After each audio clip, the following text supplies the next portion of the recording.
नमस्कार, आप देख रहे हैं ज्ञान दृष्टि। दोस्तों, बांग्लादेश में हिंदुओं के खिलाफ हिंसा का जो सिलसिला चल रहा है वह रुकने का नाम ही नहीं ले रहा, बल्कि हर गुजरते दिन के साथ यह और भयावह और खतरनाक होता जा रहा है। आज फिर से एक बार हिंदुओं की पूरी बस्ती को आग के हवाले कर दिया गया। यह कोई छोटी घटना नहीं थी, बल्कि एक सुनियोजित और बर्बर हमला था जिसमें कई हिंदू परिवारों के घर पूरी तरह जलकर राख हो गए। इन घरों में रहने वाले लोगों की सालों साल की मेहनत की कमाई, उनकी जमा पूंजी, उनकी सारी जीवन भर की संपत्ति, सब कुछ इस भयानक आग में भस्म हो गया। लोगों के सामने, अपनी आंखों के सामने उनका सब कुछ जलता देख रहे थे और वे बेबस खड़े थे। इस भयंकर आग में और इन कट्टरपंथियों ने कितने बड़े पैमाने पर निर्मम और क्रूर हत्याएं की हैं, इस बात का अंदाजा आप इस बात से लगा सकते हैं कि फिलहाल स्थानीय अधिकारी और अथॉरिटीज सिर्फ आग बुझाने में व्यस्त हैं, पूरी तरह उलझे हुए हैं। इसीलिए अभी तक यह सही से पता नहीं लग पाया है कि वास्तव में कितने लोग मारे गए हैं, कितने घायल हुए हैं, कितने लापता हैं। लेकिन हाँ, एक बात तो साफ है कि बहुत सारे घायल लोगों को तुरंत अस्पताल में पहुंचाया जा रहा है। स्थानीय अस्पतालों में घायलों की भीड़ लग गई है। इससे आप आसानी से अंदाजा लगा सकते हैं कि स्थिति कितनी भयावह और गंभीर है। यह कोई पहली घटना नहीं है। पिछले कुछ महीनों से बांग्लादेश में हिंदुओं पर हमलों का एक सुनियोजित सिलसिला चल रहा है। हिंदू मंदिरों को तोड़ा जा रहा है, हिंदू महिलाओं के साथ बलात्कार किए जा रहे हैं, हिंदू व्यापारियों की दुकानों को लूटा जा रहा है, उनकी जमीनें छीनी जा रही हैं। और सबसे दुखद बात यह है कि यह सब खुलेआम दिन दहाड़े हो रहा है और कोई रोकने वाला नहीं है। और बांग्लादेश की पुलिस मुखदर्शक बनी खड़ी रहती है। कभी कभी तो ऐसा लगता है जैसे वे खुद इन हमलों में शामिल हों। लेकिन दोस्तों, जितना गुस्सा इन भयानक घटनाओं को देखकर आ रहा है, उससे 10 गुना बल्कि 100 गुना ज्यादा गुस्सा आ रहा है बांग्लादेश की वर्तमान सरकार की घटिया और शर्मनाक हरकतों पर। दरअसल आज भारत सरकार ने, हमारे विदेश मंत्रालय ने यह बेहद जरूरी मुद्दा बांग्लादेश की सरकार के सामने उठाया कि आखिर आप अपने देश में रहने वाले हिंदुओं को सुरक्षा क्यों नहीं दे रहे। आपको अच्छी तरह पता है कि इस समय कट्टरपंथी ताकतें बांग्लादेश में हावी हैं, वे खुलकर घूम रही हैं।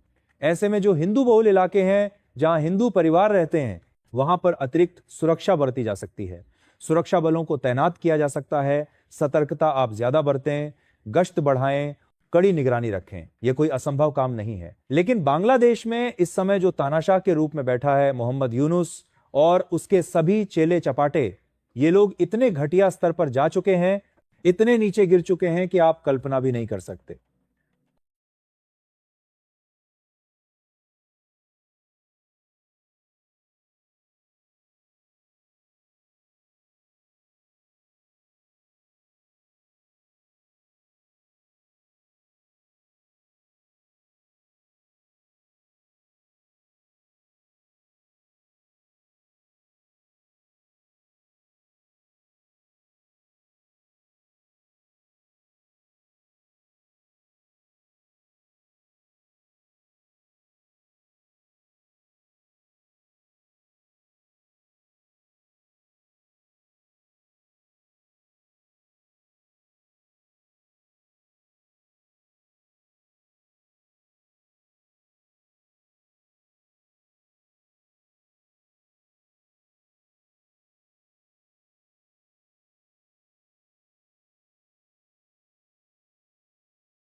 ऐसा लग रहा है जैसे किसी ने इन सभी संगठनों के होठों को सिल दिया हो। जब भारत में कोई छोटी सी घटना होती है तो ये सभी संगठन तुरंत ट्वीट करने लगते हैं, बयान जारी करने लगते हैं, भारत को नसीहत देने लगते हैं। लेकिन बांग्लादेश में खुलेआम हिंदुओं का नरसंहार हो रहा है और इन सभी की आवाज गायब है। यह दोहरा मापदंड, ये हिपोक्रेसी बिल्कुल साफ दिख रही है। और इनका ऐसा पक्षपातपूर्ण और शर्मनाक रुख देखकर तो यही लगता है कि बांग्लादेश के बेचारे हिंदू अब बस भगवान के भरोसे बैठे हैं, कोई उनकी मदद करने वाला नहीं है, कोई उनके लिए आवाज उठाने वाला नहीं है। और इसीलिए दोस्तों, अब बांग्लादेशी हिंदुओं का एक ही सहारा बचा है और वह है भारत। सिर्फ और सिर्फ भारत। भारत के अलावा ना तो कोई उन्हें सपोर्ट कर रहा है, ना ही उनके समर्थन में कोई मजबूत बयान दे रहा है। दुनिया की सारी ताकतें, सारे संगठन खामोश हैं। बांग्लादेशी हिंदू सिर्फ भारत के भरोसे बैठे हैं और मेरे हिसाब से, मेरी समझ से, भारत को उन्हें निराश नहीं करना चाहिए। हमें उनके साथ मजबूती से खड़ा होना चाहिए, क्योंकि यह बात हम सब लोग बहुत अच्छी तरह समझते हैं कि भारत सरकार इंतजार कर रही है फरवरी 2025 के महीने तक का। सरकार की रणनीति यह है कि एक बार बांग्लादेश में इलेक्शन हो जाए, वहां नई लोकतांत्रिक सरकार आ जाए, तब हम सख्ती से निपटेंगे उस नई सरकार के साथ, तब हम उस पर दबाव डालकर हिंदुओं की सुरक्षा सुनिश्चित करवाएंगे। यह एक तार्किक रणनीति है, लेकिन समस्या यह है कि तब तक तो बहुत सारे बेकसूर हिंदुओं को निशाना बनाया जा चुका होगा। तब तक कितने घर जल चुके होंगे, कितनी जानें जा चुकी होंगी, कितनी महिलाओं के साथ अत्याचार हो चुका होगा। खासकर कि जो आगामी इलेक्शन है बांग्लादेश में, उसमें तो जमात ए इस्लामी पार्टी बहुत स्ट्रांग है, बहुत ज्यादा मजबूती से वो चुनाव लड़ रही है और अच्छे वोट पाने की पूरी संभावना है। और इसका सीधा मतलब यह है कि वो अब हिंदुओं पर और भी ज्यादा हमले करवाएगी। अपना वोट बैंक मजबूत करने के लिए, मुस्लिम वोटरों को खुश करने के लिए वे हिंदुओं को और भी ज्यादा निशाना बनाएंगे। यह एक बेहद खतरनाक स्थिति है। इतिहास गवाह है कि जब भी बांग्लादेश या पाकिस्तान में चुनाव होते हैं, उससे पहले हिंदुओं पर हमले बढ़ जाते हैं, क्योंकि कट्टरपंथी पार्टियां इसे एक राजनीतिक हथियार के रूप में इस्तेमाल करती हैं। यही कारण है कि हमें अब और ज्यादा सख्ती से और तेजी से कदम उठाने होंगे। हम फरवरी तक इंतजार नहीं कर सकते।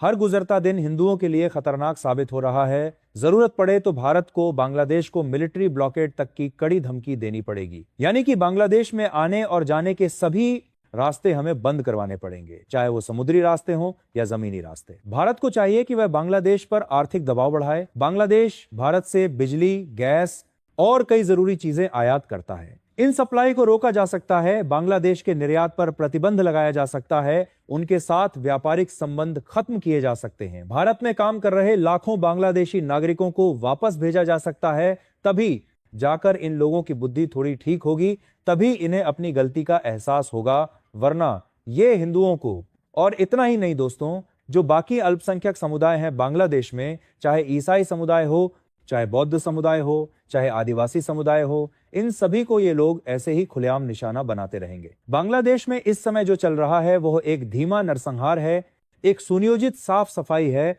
अल्पसंख्यकों की। 1971 में जब बांग्लादेश बना था, तब वहां हिंदुओं की आबादी करीब 20% थी। आज वह घटकर मात्र 8% के आसपास रह गई है, और जिस तरह से हालात चल रहे हैं, अगले कुछ सालों में यह संख्या और भी कम हो जाएगी। यह एक धीमा व्यवस्थित नरसंहार है जो दुनिया की आंखों के सामने हो रहा है, लेकिन कोई बोल नहीं रहा। इसीलिए भारत की जिम्मेदारी और भी बढ़ जाती है। हमें न सिर्फ राजनयिक दबाव बनाना होगा, बल्कि अगर जरूरत पड़े तो सैन्य विकल्पों पर भी विचार करना होगा।